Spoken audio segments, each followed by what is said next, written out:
This all looks good. Let's do a store.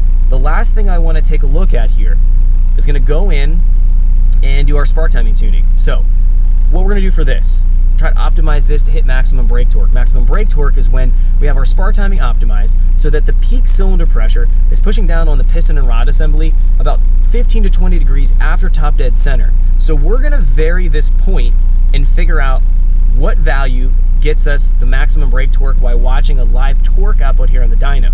Now, you're not able to do this easily on the road, so I'd recommend to rent some dyno time to do this and make sure the dyno has a live torque output. So what I'm going to do is hold it at 2,000 RPM, I'm going to hold it at 3,500 RPM, and I'm going to hold it at 5,000 RPM. And I'm going to hold my foot steady as best I can, not allow the airflow to change coming into the engine, and I'm going to vary the spark timing. And we should see, by adding spark timing in here, up to a certain point, that the torque increases, and then as adding anything past that, the torque's not further increasing, and that's simply because we've reached maximum brake torque. So we're optimizing our spark timing here, and it's a relatively simple process. So I'm gonna go here on the dyno. Jumping into the mainline dyno screen, we can find right here is our torque reading, and this is gonna be our pound-feet of torque. So we're gonna be watching this display right here as I'm making adjustments. Essentially what I'm looking for is the number to go up, and then as I'm adding timing, if it doesn't go up any further, I'll go back down, making sure that the torque level has stayed the same, and that's gonna be maximum brake torque. So we can sort this out really quick, then we'll fill out the rest of the table, and that'll wrap up the tutorial here. This is really the last thing that we need to do. Okay, so I'm gonna turn the dyno fan on. It's super loud. Probably not gonna be able to talk a whole lot over the fan. Let me first set the dyno here to approximately 2,000 RPM. We can see on the upper left-hand corner, that is the tach. That's gonna be what drives the hub, so that controls at the desired engine RPM speed. So I've set it at 2,000. Now we're gonna be paying attention to this torque output value right here on the screen.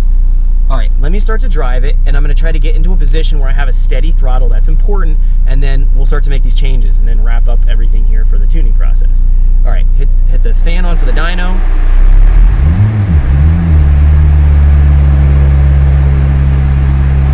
All right, a pretty steady throttle right now.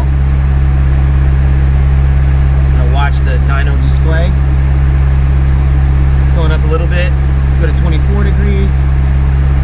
Going up a touch more, let's go to 26. About the same, let's go back to 24.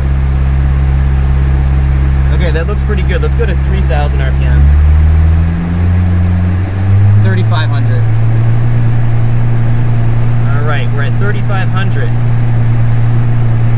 I'm gonna make my changes right now. Let's go to 25. Thanks for checking out our teaser clip. If you want to see the rest of this video and more than 500 hours of current EFI training we have to offer, make sure you click right here. If you want to go and check out more teaser clips from this training course, click here. And you don't want to miss any of the videos we're going to be releasing on this channel, so make sure you subscribe and click here. Thanks for watching, and I'll see you guys later.